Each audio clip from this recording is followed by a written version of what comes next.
Shalom. My name is Meno Kalisher. I'm serving as a pastor of Jerusalem Assembly House of Redemption.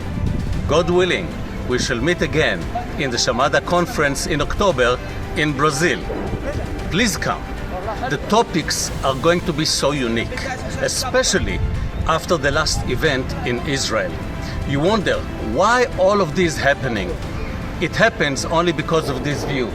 Jerusalem, just next to it, the Mount of Olives. We are going to study together the book of Obadiah, the dry bones prophecy in Ezekiel 37, and also Isaiah 61 to know who is the source of peace.